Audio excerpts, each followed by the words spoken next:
Mitra saya di Jawa Timur yang juga pengurus Ormas Nahdien menelpon saya karena status abahnya pemilik pesantren yang cukup tua dan terkenal di Jawa Timur, maka dia dipanggil Gus. Logat Madura ditambah ciri Jawa Timuran tapal kuda membuat telepon saya walaupun gak pakai speaker tetap tembus keras keluar dan saya harus menjauhkan telepon itu dari telinga saya. Mas, katanya di seberang telepon, urusan ambek anjing Cina itu bagaimana? Sudah diteken kah? Hah? Saya bingung dan bertanya, anjing Cina mana Gus? Rasis banget nih tumben-tumbenan. Lah yang prank pipaiku loh, katanya dengan logat Madura kental yang dilanjutkan berkata, sudah nak pinak nih masalah wis teken ae. Nak pinak opo lah gitu, saya bilang gitu. Beranak pinak mas yo posi sampai niki, katanya dengan khas Maduroannya. Saya jawab, ngapunten lah, kalau anjing Cina iku opo? Saya memerlukan penjelasan atas ketidakmengertian saya. Iku loh, husky lah artinya anjing toh, Sinok itu lah Cina. Jadi PT HCML itu Husky Sinok Madura Limited itu artinya lah perusahaan anjing Cina membatasi Madura tayo. Cia, mate. Oke lah Gus, saya tak ganti telepon. Kebanteran niki, budek kuping saya. Saya pun melanjutkan mengganti HP, memakai telepon biasa untuk melanjutkan komunikasi urusan ambek anjing Cina iki. Sesekali pembukaan video kayak gini boleh ya, supaya mengerti kenapa saya anti BUMN-isasi dan anti Tiongkok-nisasi. Jadi saya rincikan cerita muasal agar menjadi paham. Saya ini anti BUMN-isasi yang dilembagakan di bawah kementerian. Semua sudah tahu. Yang saya katakan selanjutnya mungkin dianggap lebay, yaitu karena BUMN-isasi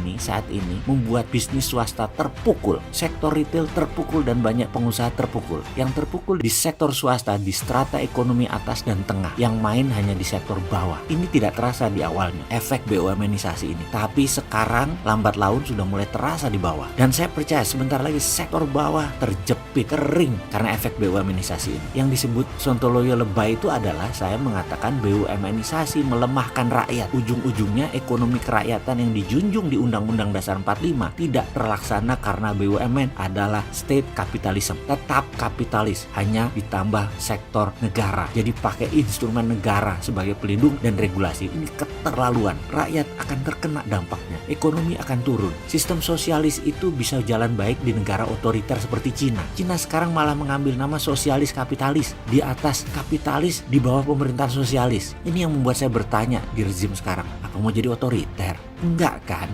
Dengan BUMN-isasi ini, itu otoritarian sektor ekonomi. Ini akan sekali lagi melemahkan swasta, menurunkan daya beli, dan negara kekurangan cash. Lebay kan saya dengan pendapat ini? Tapi itulah platform saya berpikir. Mudah-mudahan salah. Karena saya ingat sewaktu ada gas di tahun 2017 milik HCML di Sampang Madura yang mendarat di Pasuruan yang diambil BUMN negara. Swasta nggak bisa dapat jatah karena semua diambil BUMN. Semua proyek diambil BUMN aja pokoknya. Padahal mahal dan investasinya sama biayanya sama-sama pakai bank. Swasta gak kebagian. Dan saya bisa cerita panjang urusan BUMN-isasi karena menginjak kaki saya di mana-mana. Saya ngamuk jadinya. Gas tersebut akan didistribusikan ke Grati. Di sana ada gas fire power plant milik Indonesia Power. BUMN juga anak usaha PLN. Ini semua BUMN aja pokoknya. Untuk 600 megawatt power di mana gas HCML akan dideliver ke Grati, yang deliver siapa? BUMN lagi. Lalu kita swastanya di mana? Semua diambil BUMN. Ya, terpaksa kita pasang badan, pipa yang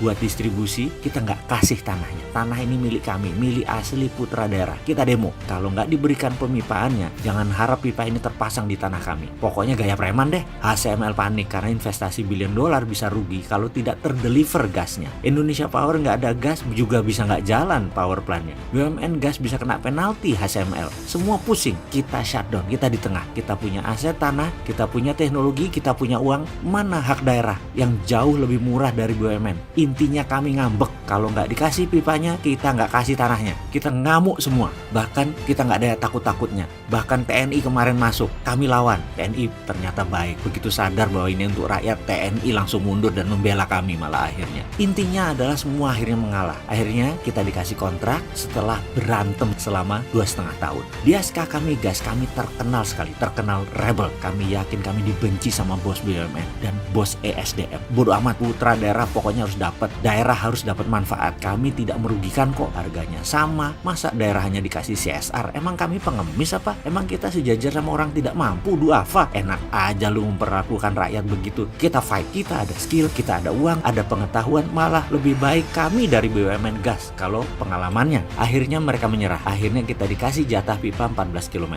Sekarang kami kerjakan. Itulah peristiwa yang membuat kami dari dulu dibilang rebel, terutama zaman BUMNisasi ini jadi raja seperti sekarang. Maaf bagi para pendukung BUMNisasi, kami ini pain in the ass. Kami hanya memperjuangkan hak rakyat setempat. Anjing Cina akhirnya menyerah, BUMN akhirnya menyerah juga. Lagi itu dong, mosok kami harus perang terus-terusan hanya untuk meminta hak. Tender kalah karena ada privilege buat sesama BUMN, dibungkus dengan kerja sama antar BUMN, padahal harga BUMN lebih mahal dari swasta. Ya kami lawan, sayangnya kami sendirian, yang lain hanya macan di sosmed.